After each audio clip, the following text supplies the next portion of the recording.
This week on For the Plot, I sit down with Pedram, one half of the jazz house duo Stella, to talk about what it means to come home to your craft. Music has been part of Pedram's story since childhood, but it wasn't until the stillness of COVID that he truly reconnected with it.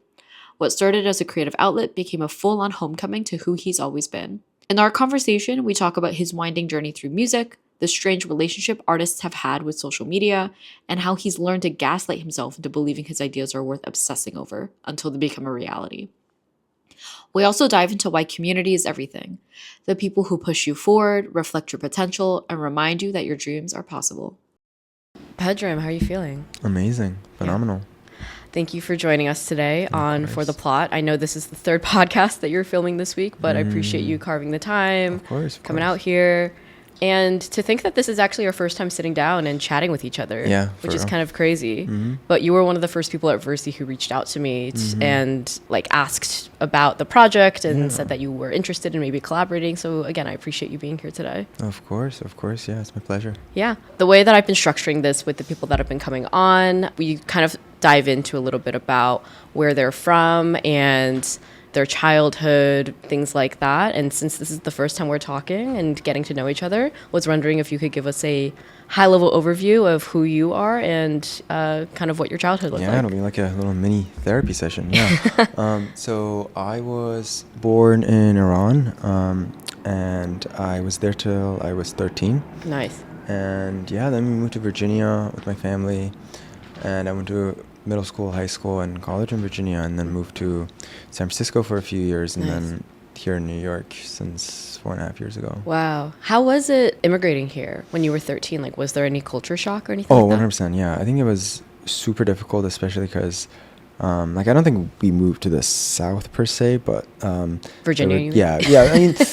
Virginia's got a lot of different vibes. Yeah. But it was... It could be one or the other. You're not like in the deep South in like Texas, but sure you're like sort of on the East Coast. Yeah. But I think it was also, in kind of like the post 9/11 era where like it was very different culturally. Like I think now being Middle Eastern or just like Asian in general is like very cool and very in. But it's very trendy right now to be trendy. Ethnically ambiguous. Right? Yeah. Low-key jealous. But very different back then. I think that was actually kind of helpful. Like I think at the time it was really tough going through middle school, high school, like not feeling accepted. But like in retrospect, it gave me room and opportunity to like pursue interests and passions that I think I wouldn't have if I were popular. And like I had an easy time making friends. So definitely hard, but in retrospect, it was for the better. Was it harder to fit in as a kid because you came from a different cultural background? What did that look? I'm asking because for me, I had a similar experience. I grew up.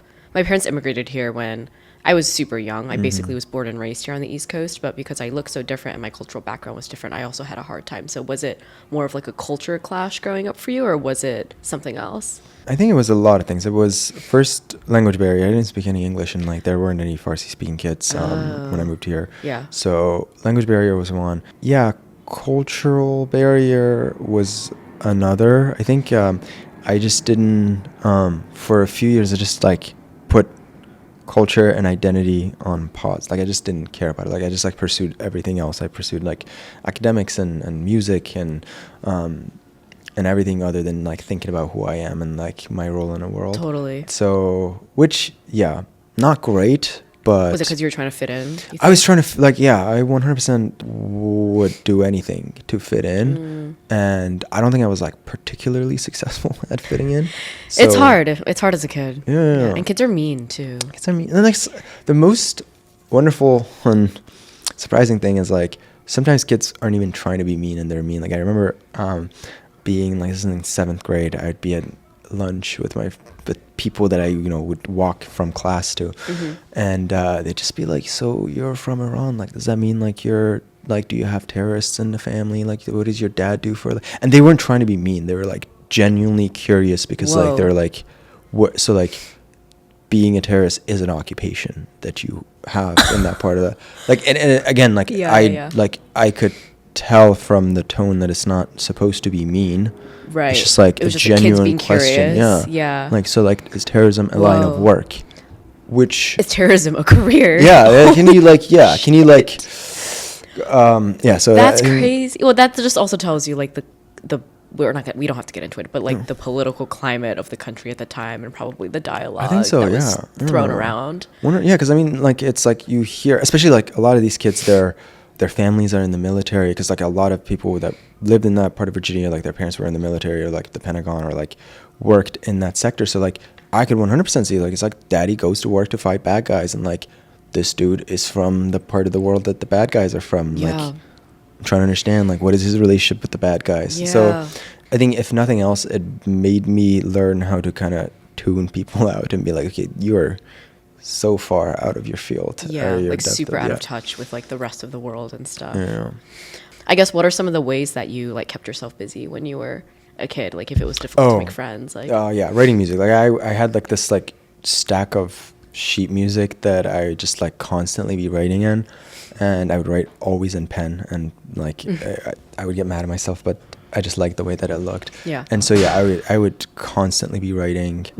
I would constantly be playing. I would constantly be like listening to classical music. Were you writing classical music? Yeah, at yeah, the yeah. time? I was all Even as a like, kid. Yeah, yeah. I did Whoa. not like. Oh, we can totally get into it. I was like very elitist about classical music, which is like very on brand, like classical music and jazz. On brand for you. It's like no for that genre of music. I think Okay. there's a lot of elitism in classical and jazz music, and I was 100% subscribed to that. Yeah. Like I remember like walking around and like listening to people like listen to like more modern music, and I'm just like pop what music. is this? Yeah, I'm like, what is this? This is garbage. The kids were listening to Carly Rae Jepsen. You were not listening to Carly I Rae was Jepsen not, at that I was age. not, yeah. Okay. I was not. Yeah. So what were you listening to? Predominantly or exclusively things made in the 19th century. Okay. Yeah. Yeah, classy guy from a young age. Well, yeah, I think it's super weird because I didn't like classical music growing up until I was, I want to say 11, and then one piece like just changed it all for me. I started falling in love with classical music, and then Which piece was it? it was by Chopin, Opus 10 number 4 Etude. It's not well known at all, but it just did it for me. And I used to play classical piano, so I was like, maybe I know this. it's not a well known, and it's a very difficult piece, and it's like, yeah, it's just so odd. That's why I'm like a firm believer of like gateway songs. Like I think given a person and given a genre, there's a gateway song that will make that person fall in love with that genre. You just have to find it. So And that was the one for me. you. Yeah, that was the piece for me, and Wow. I listened to it, and I was like, whoa, this is crazy. And then I just went down a rabbit hole, and then before I knew it, I think it took maybe a few months before I just stopped listening to it. Like I used to love rap before that. Yeah, I used to do a lot of like rap, and not do, but like listen to a lot of rap and hip hop. Yeah. And like dreaded my classical piano, practice and whatnot. And after that song, everything was switched. Whoa. So yeah, I would say that was It kind of like turned something on in your brain. turn something on. Yeah, completely. That's crazy. So were you playing any instruments at the time, or were you mostly Yeah. listening and consuming? I was playing piano. So I started playing piano when I was 4. So it was By choice? I don't remember. That's Okay. what I've been told. Yeah. No, I'm joking. It must have been because my parents weren't particularly musical. Neither of them played an instrument. They were very supportive of both my brother and me going to music class. But so the story goes that we would go to my aunt's house, and she had a piano in her like back room, and whenever I would get a chance, I would like crawl or run or whatever I did back then to the piano room, close the door, and just like dilly-dally on the keys. Yeah. And yeah, so that's, I think, from an early age, I was kind of obsessed. You were drawn to music, I was drawn to it. So how old were you, would you say, when you started like taking classes more seriously, or I think teaching 5. yourself? I think 5 Okay. is when I started taking lessons, and from 5 to 13 or 12 is when I took lessons, and that's when I did the least like development. Then at 12 I stopped taking lessons, and from then on I really took off because I was just studying by myself. What were your parents' reactions to you being so passionate about something a little more creative? They were never at odds with like math and science. Yeah.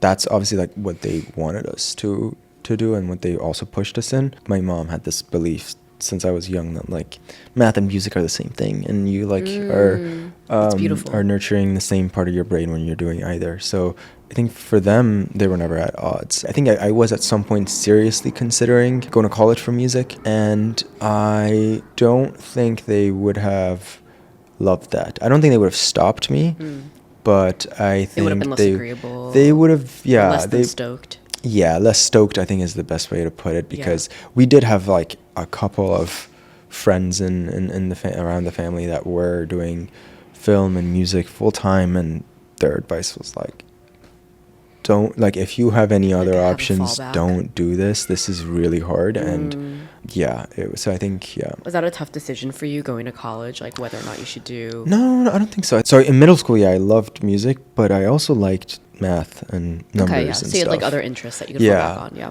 And when I got to high school, like I went to like a STEM high school, and so everyone was like cracked at math and science, and that was just like the thing. Yeah. And so that was the competitive environment. That was like the environment to like measure yourself in. The art, like there were a lot of arts kids, and like almost everyone played an instrument as well. Yeah. But that was always as like a side quest to your Right. personality. Right.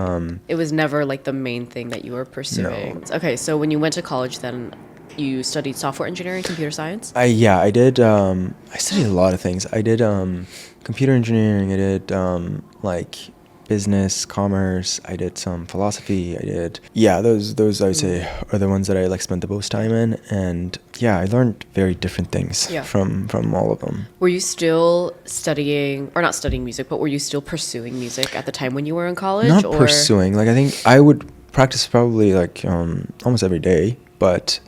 Like it in your was dorm room, jamming out? We had like practice rooms Nice. at this like beautiful hall called Old Cabell, and there were like these really nice pianos, 3 grand pianos, 8 like uprights Wow. that you would just like get a key and you just go practice, and they were so It's like a field day underutilized. for musicians. Yeah, 100%. Like when I found that hall, I was like, oh my god, what? This is crazy. Yeah. So like you get to do both. You get to like Yeah. study computer science, but then you also get like state of the art music. Yeah. It was like instruments to play on too. It was lovely, yeah. So I think I was mostly just like, it was mostly like keeping my chops and being able to have some sort of release, because school was stressful at times. So I think it wasn't necessarily a creative outlet or like a thing that I was like very actively pursuing to do great things in. It was just a little something to take the edge off from time to time. Yeah, exactly.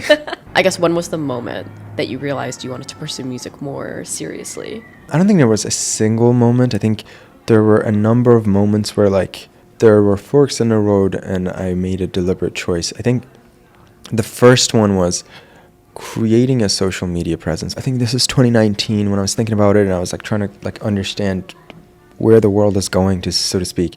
I saw that it's very important to have an audience that trusts you and that listens to you in that respective discipline.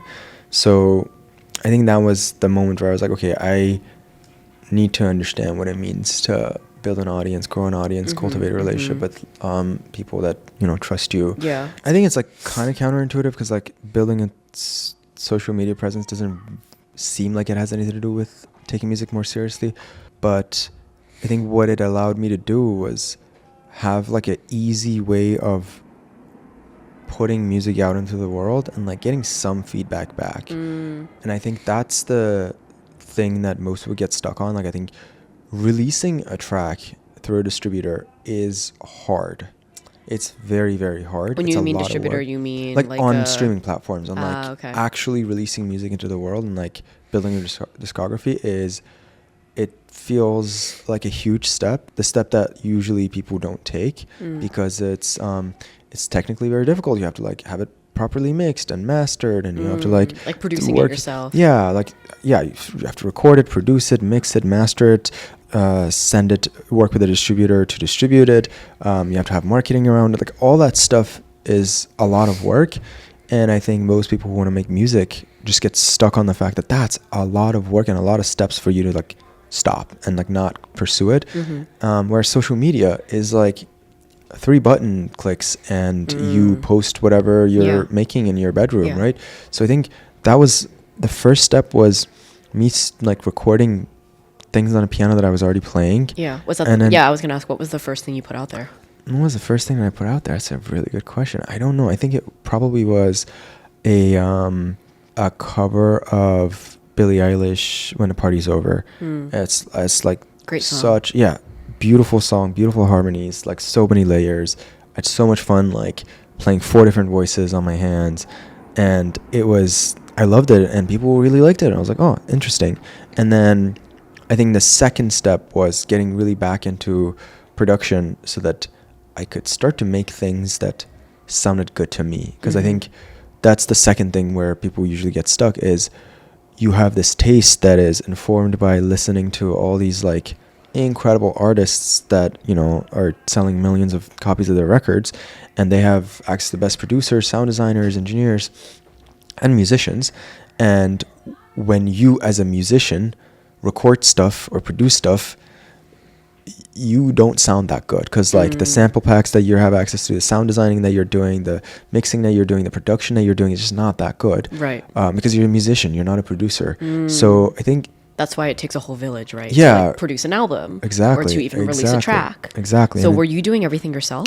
I was like, I'm enjoying being a musician, but like even the sound of my piano, I don't like it. Like I like when I listen to like Lang Lang play the piano in these records, and that piano, first of all, it's beautiful, Steinway full concerto, but also it's beautifully mic'd, the sound is processed professionally, right? Every single detail has been taken care of, whereas when it's one person, it's so much harder to pay attention to everything. And so I think, but like that's where people get stuck, is you have this like delta between what you can produce and the sound that you can produce and the sound that you're hearing on these records that you listen to, and the gap is so large that you just like, how do you close that gap?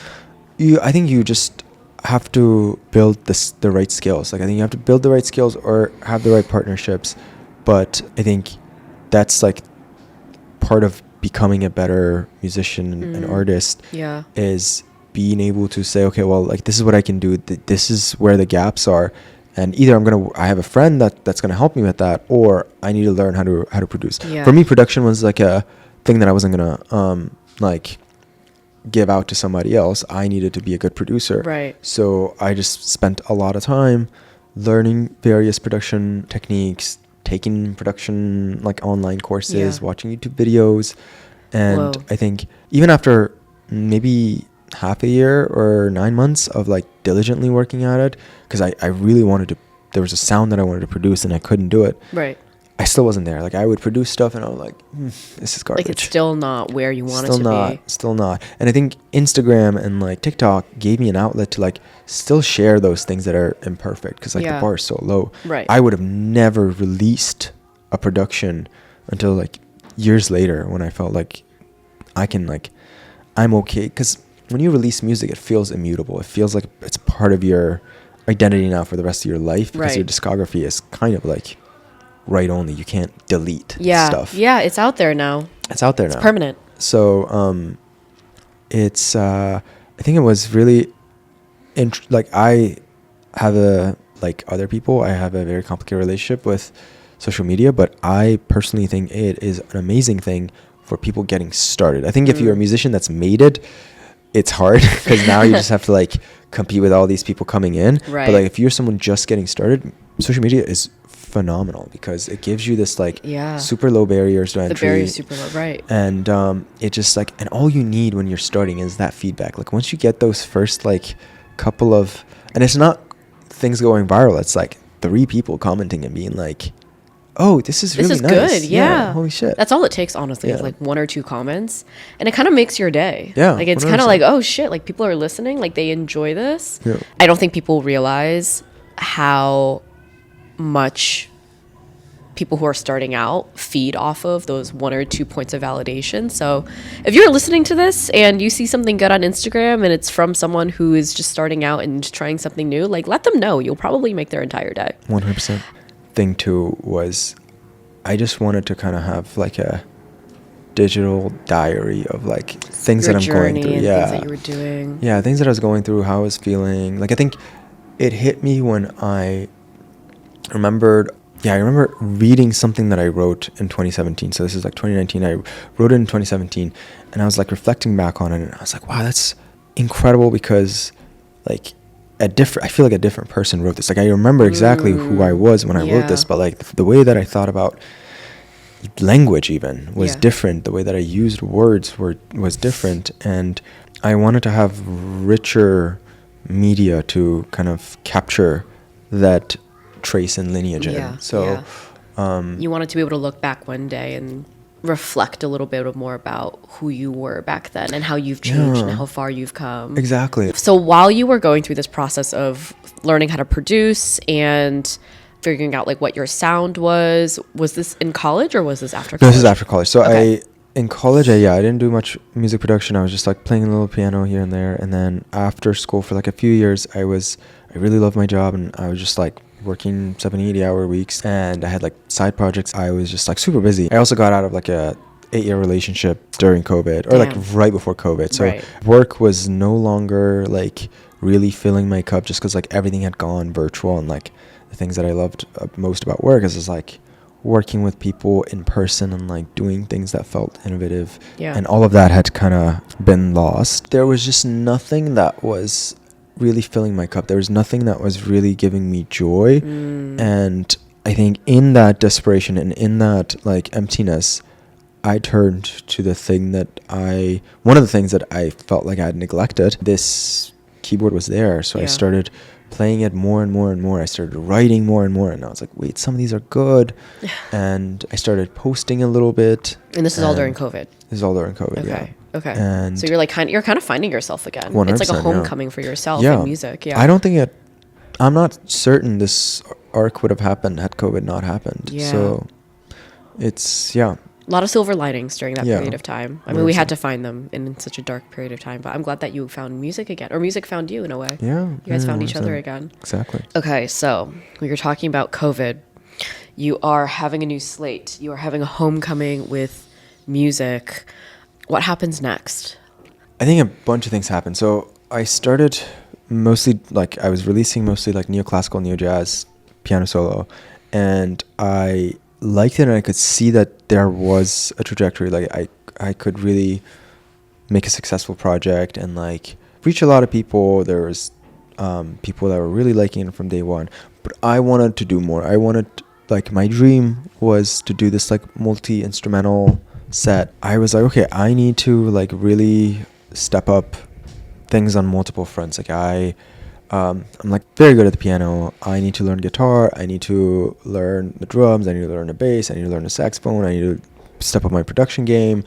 I need to learn how to like make social media content, like all this stuff. I think that's when I was like, okay, this is starting to become serious. I think that's when I was like, I exited the mode of like, oh, I'm just like making things to like, no, I need to have like 5 or 6 motions that like unroll over the next like 4 or 5 years for me to be able to do what I want to do. So you kind of put forth like a 5-year plan for yourself. I wouldn't say plan. It was like more of a direction. It was like, okay, these are the skills that I need to build, and these are things that get done over years, not months. So I need to figure out how to like set them in motion and just like diligently do them day after day after day.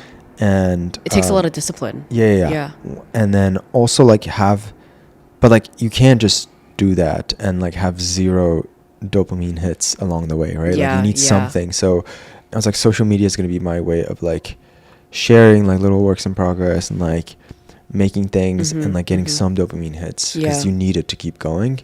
And so I would say that's kind of, there was a day in 2021 when I sat down and I was like, okay, I am serious about this. Like, I'm not just dilly-dallying around. Like I want to, like that vision of me playing like a bunch of instruments, playing live shows, like I want that to come true. Like I want that to happen more than anything else. Put together like a vision board for yourself. Basically. I didn't know what a vision board was at the time, but that's exactly what I put together a metaphorical vision board. Exactly. Did you have community that was helping guide you in this, or were you kind of like a one-man show at this point? I think that's one of the things that if I could go back and like do better is find community earlier on, because especially because of COVID, there was no like physical community, but like I could have done a better job finding people online. And there were a few friends that I had, like I would have like, semi-regular chats with like on Zoom and whatever.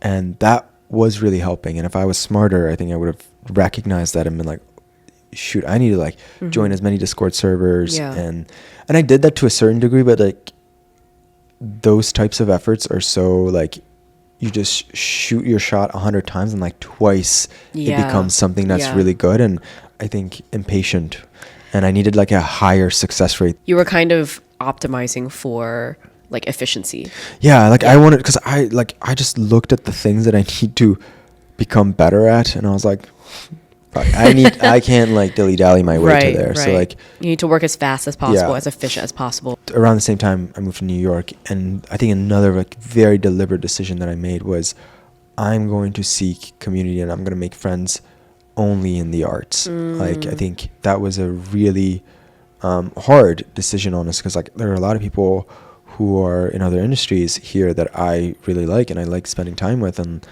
I started also realizing like it wasn't just because I wanted to pursue music more seriously. It was because like I was just enjoying my time with artists and musicians more than like engineers and like builders and to a certain extent entrepreneurs. Like I think there was a period of my life, and I think I've gone back to it now, like I really enjoy working with entrepreneurs and like it, but like for a few years like I just didn't enjoy the culture, that didn't enjoy the like how focused on like one thing entrepreneurs are, but you have to be in order to like not die, right? So I just didn't enjoy that. Like, I wanted to surround myself more with people who were just like going through life as curious individuals, as souls just floating through space and time. That makes sense. Yeah, like I said, I think I have to a certain degree kind of the pendulum has swung, and I now have a more balanced social life. But like for I would say a couple years, I was very incessant about, okay, I've like moved to this new place. I have a ton of friends and connections from tech that I could like tap into to like build my social network, but I'm gonna start from zero, which was really hard and like really inefficient. Like when you say start from zero, do you mean like literally zero community? Yeah, zero really community. Like I would go to events cold, like random events, like things that you're just like I'm just gonna go shoot my shot, try to make some friends, meet some people. Yeah, and it leads you to like meet some, and New York is a beautiful place because once you step out of your shell, like there's just a world out there that you would otherwise never seen. Yeah. And I met some insane individuals, like truly insane individuals. And you're casting a wide net at that point, right. So, and I think that was really important because it did a few things. Like most of my friends who were in tech, like there were a set of conversations that we had, like most things, like there's like certain topics that you can really relate on. Once I started like really going out there, like no one gave a shit about what I did. No one like even knew or understood like the music that you were making. No, like my my day job. And so it really like forced me. I was like, okay, so all this thing that you've poured so much time and energy into, and it's still like a part of your identity, and like the greatest skill that you have is still in your job. Yeah. Like no one gives a shit about. Oh, like, you none of that matters. Right. So like people don't really talk about what their day job is. They talk about what their creative passions are, but then they maybe even go deeper, right? Exactly, yeah. A lot of people are like, wow, how do you do the day job and then go spend like 30-40 hours a week on music? And I'm like, how do you do that? Yeah, like how do you balance that with your day job? I think it's because it doesn't drain me. Like there are weeks where work there are weeks where work drains me and it's really hard. And I think if that were every week, I wouldn't be able to do this. Like if work was like a 9 to 5 and just like I'm just like, doing. Yeah. I think I would have a really hard time doing stuff, but I think most of my time in my day job, I've been very fortunate to really enjoy it and really be into it. So it's not like I'm looking forward to it. Like it's not a thing that I'm like, oh fuck, I got to do this to like make ends meet. I really enjoy it. And I think that's the key, is like you can't, like if your day job is something that drains you, like that will very negatively impact your creative output during your 5 to 9. Because then you just don't have any energy to put into your creative output. Yeah, like it's kind of counterintuitive, but like the more on you are during the day will lead to more on time at night and in the evening. Maybe this is a personal thing, but like I don't find it that like I have this finite creative energy and like if I use it during the day, I don't get to have it. I think it's like this thing that the more you use it, the more it grows. Very relatable to myself, because I think the weeks where I feel like work drains me because it's such a grind and because it's just like no longer a fun job, that's when I maybe don't have as much energy to pour into this. But when I'm enjoying my work and when I'm actually feeling challenged in the right ways, not the wrong ways, but the right ways, that's when I do have the energy to, you know, either edit or do outreach or do social media, like whatever it might be. So I think that that's a really cool perspective to share there. So during this time that you are creating music, taking it more seriously, what are some of the supportive voices and maybe what are some of the unsupportive voices that are going on behind the scenes? Were there any? Yeah, I mean, so most people that are super close to me have been very supportive, like my brother and his wife and my now fiance, my parents. Like everyone's been. Oh, thank you. Everyone that's like very close to me has been very supportive. I think there have been negative voices, but they have in fact like further pushed me to do it. Like most of the negative voices are of the form that like, dude, you're in this like really, really sick discipline. Your day job is like in this really sick discipline that a lot of people want to work in. You are at the forefront of it, and like you're like giving that up. Because like to remain competitive, you do have to work like 70, 80 hours a week in that to be like at the top of that field. And are they saying like you're taking the energy that you could be using on that, putting it in which music? Is 100% true. Like, it's like you're kind of wasting the opportunity that you're like, also you've worked super hard for like many years to put yourself in that position. Now you're there and now you're kind of squandering it, which is a valid perspective. I think it really goes back to making a decision of like, there are different ways of thinking about it, but like, what do you want to do? I think there are different ways of thinking about how to come up with what do you want to do. I think one way that I started thinking about it a couple years ago is like, who do you want to impress? Because I take myself as someone that is like very internally motivated. So I don't, I like to think that I don't do things to impress other people. And yet as time goes on, I'm like finding myself more and more like in the back of my mind, there's like a person and I'm like, okay, when I do this, like, they will think, they will look at me and they will respect me. And it's someone that I respect. And it's like, who do you want to be in community with? Who do you want to spend like your weeknights with? Who do you want to, shoot the shit with and like enjoy? It's like, what do you want your future life to look like? Are the decisions that you're making right now working towards that future life? Exactly. Is it aligned with what you want? Yeah. And I think when I looked at that, I was like, no, I think I'm fairly clear that like I want to have more creative, well-rounded people that are doing something in the arts, something with humanity, something in that discipline in my life, than like go further and further into like being a cracked engineer. Yeah, it sounds like you've made peace with that part of yourself. Yeah, I think, and it's very difficult because like you don't get to have your cake and eat it too. Like I know I have like put a very strict upper bound on my growth trajectory in that field because of the commitment I've made to music. And it sounds like you've made peace with that. And as long as you're okay with that, then that's all that matters. Yep. How have your parents reacted to this decision of yours? I think positively. I think I don't know. It's so weird. So I think most people react positively. And sometimes I think they're misguided because they're like, as long as you're like pursuing arts and like what you love and da-da-da. And I'm like, yes, but I'm still like working an unhealthy amount. Like just because like I'm putting in like 100 hours a week and like 50 of it is going towards arts doesn't mean I'm like living a healthy life. Like, this is not a good balance. Doesn't like, mean you're optimized for balance now. Yeah, like just it sounds like you're just cracked out on all types of work. Yeah, it's like it's just because I'm doing art doesn't mean like this is healthy or this is like I feel like as soon as like you tell someone like you're doing art, that you love, they're like, oh, that's great for you. No further questions asked. I'm like, no, you should ask. You could ask me about my mental health. Yeah, exactly. Yeah. So I think they've been very supportive because they're like, oh, they did not like the path that I was on in the sense that like I was just like working, and it was very like unidirectional. And I'm still working, but like at least half of it is in the arts, and I think they are happier about that. Nice. Interestingly. Yeah. And that's great. Yeah. It's amazing that they're so supportive. So recently you have been playing, well, I guess you've been playing publicly in like venues and stuff for a while now, but I just met you a couple months ago and the first time I heard you play was at Othership. Can you tell the audience a little bit about how that partnership came to be? Yeah. So a lot of music that I used to make, and I still kind of make but don't release, is very introspective and very kind of meditative. And so about a couple years ago, I started doing these like collaborations with people kind of in the mindfulness space and journaling space, like meditation space, where we mix music and meditation, and which I found to be like super duper powerful.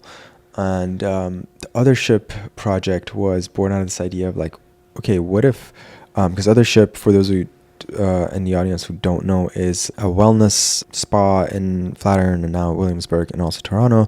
Toronto. Yeah, that was their original location. Oh, okay. So they do, they have sauna and Cold plunge. cold The plunge. coldest cold plunge you would ever. Yeah, it's wonderful. Can you last the 2 minutes in there? Yeah, I love it. Yeah, I mean, I couldn't, but so- that's where I learned. I'm so impressed. It is. We're not there yet. It's all you need. So the first time I did a cold plunge, it was at Othership, and I got in. I wanted to get out like 5 seconds It's later. so painful. Super painful. And then this girl just like bullied me into staying in. Was she a worker there? I Like, one of the thought so, but guides? I think she wasn't. I think she just like posed as a guide and just like And was just like, bullied "You're me gonna in. stay in She was there." like, no, I think you can do it. No, do She not get gaslit out. you. Yeah, She she gaslit gaslit me, and man, does it work so well. Like I think one of the most slept on skills that I personally think I do it all the time is like gaslighting myself. Is like taking, this is like one of my like core personal beliefs is it's so much easier to do something if you're in love with it and if you're like totally stoked about it than it is to just like go through the motion. So like what is the saying? If I had an hour to make something, I would spend like the first 50 minutes sharpening my tool or something like that. If I had an hour to like get something done, I would spend the first 50 minutes like falling in love with it and like gassing myself and like being like, this is the best thing that you could possibly be doing. Because the momentum is just unstoppable. It's just like once you are in love and like obsessed with something, it's just not work. It's like you just living yourself and like following your curiosity. Totally. Like I remember my first job out of college, I was working on administrative tools for distributed systems. Like and for enterprises. Like it's like the least sexy thing you could possibly think of. Doesn't sound the most I sexy. thought I was a shit. Like I thought this was the coolest thing the coolest project that existed. Yeah. Like I would brag to my friends, like, yeah, you're working on this. But I'm working on this. Yeah. And I genuinely, like, it wasn't even like posing. I had like gaslit myself into thinking You were this obsessed with it, this is the coolest thing, and I cannot believe I have the opportunity to work in this thing. And as a result, like I was, like I said, like working 80 hours a week because I wanted to. No one told you to do that, right? And it was just because, I was just genuinely passionate about it. Wow. And I think I've done that again and again and again. And when people ask me like, oh, like how are you so disciplined in this thing? I'm like, I'm actually not that disciplined. Like for things that I am not passionate about, I am so undisciplined. And it's just I have a really good ability to gaslight myself into believing that this thing is the coolest thing. And like if I don't do this, if I'm not good at this, I will cease to be a human being. Like it is, once you do that again and again, you're like, wait, I could just do this forever. Yeah. Like anytime I recognize something is good for me, then it's like, okay, let's fall in love with this thing. And then you just do it. And the doing it becomes so easy. But going back to Othership and some of the shows that you've been playing. So at Othership, so earlier you mentioned to me that the first time you went to Othership and the first time you played there, the gap was about a year. So what happened within that year in order for you to start playing there? Yeah, so the first time I went to Othership, I was like, wow, wouldn't it be really cool to play here? And I think I didn't do anything strategic to get me to play there. Like I did 10 things that like in the way that the world, the way the world works, like one ended up making a connection here. I did something here that someone saw, referred me to someone here, and they saw it and they were doing stuff with Othership and they were like, wouldn't it be cool?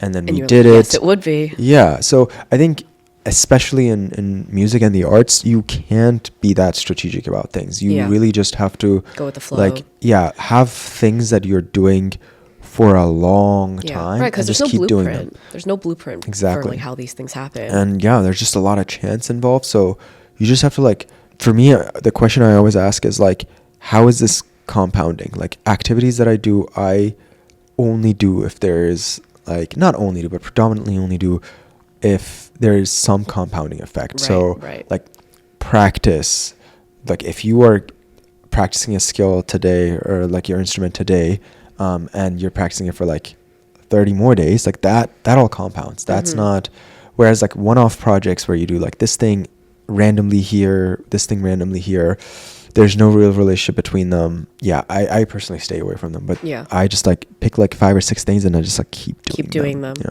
So I especially love that because I feel like it is also really relatable to how you started Stella, which is the story that I first heard about you, presented by you at a Ship It Friday at Versi a couple months Hell yeah, ago. yeah. Do you mind sharing the story of how you and Meg, your music partner, came up with Stella?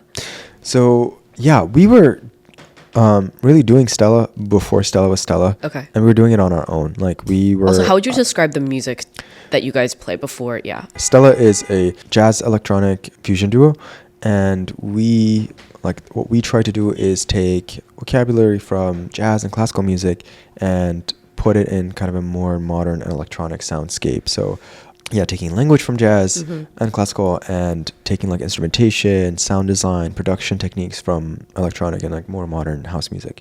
So the way we started it is, and I think this is like very good for people who are trying to start bands or duos or like collaborations, is we were both independently kind of doing it in our own ways. Like I was a very good producer. I played like 3 instruments, one of them really well, 2 of them kind of. And I started gigging around town as much as I could. Like any event that would let me play, I would pull up and play. Yeah, just me. Okay. And I was collaborating a lot with, and like I understood that I need a collaborator. Like I looked at the skill sets required to make this thing work, and I was like, I do not have everything. I have just enough to get started, and that was like critical that I didn't want to like just wait for someone to come by. I was like, let's do the thing. Start going out and sourcing and networking. Exactly. Yeah. So, and I worked with so many different musicians and artists that were like super talented, and all with an eye like, could we do something together? And it just didn't. None of them really worked. They weren't a good fit. And because I was already doing the thing on my own, I was like making a ton of songs on my own. They weren't at the level that I wanted to, but like the thing was happening. Right. So I didn't feel the need to like really rush into it. And then Meg, on her own, she had like her background. She went to like music school and got her like master's degree in jazz improvisation, and she was doing like classic like straight ahead jazz for a little bit, and moved to New York. I was like, I don't want to do this. I want to like do more modern music, fuse this jazz. And so she was like working with producers, like producing her own songs. And then we met through this music collective called Coastal Jams. The founder like was like, you guys need to meet. So we did a session together. We're like, oh wow, like we discussed kind of like what we were trying to do, and also what we had already made, which was super important. Like it wasn't just like ideas. It was like, here's a track. Like, this is what we've done so far. And I was like, wow, I think we really could work together. But it took, I would say, 4 or 5 months. I invited her to a bunch of gigs to do with me. We wrote together, and it wasn't until we did this one show together at Public Records where we were playing this jazz standard, Stella by Starlight, which is where the name Stella comes from. And then we swiftly transitioned it into 128 BPM house track, and people were vibing, and we like looked at each other, we're like, this is it. There's something here. Like we need to double down. And so then we went through a period of like, okay, we need to cancel our other projects or like figure out how to like sunset them, because there was a lot of stuff that we were doing at the time. That was like a niche that I knew I could get us a kind of a little bit of a head start in, because it was a niche that I'd studied for like over a year. I understood who was making what. I understood like what are the forces at play in kind of the broader landscape. And so yeah, we released our first song February of this year, and we've been releasing every other month.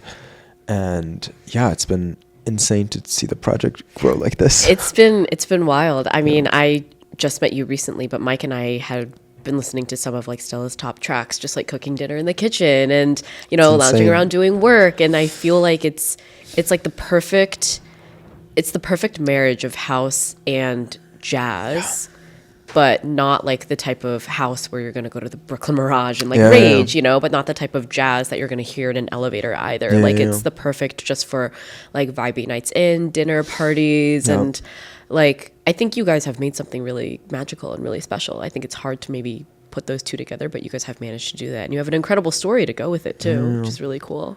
Can you share like what some of the future aspirations are for Stella? Yeah, I think there's like maybe two directions. One is like one that we've been doing, which is, I think the thing with Jazz House is like it's awesome for like ambient background listening, but unless you understand jazz language, it's not going to be that interesting to watch live. Like I think there's some songs that are interesting and like melodically, like even if you don't understand jazz language, it would still like be interesting to you and like entertaining.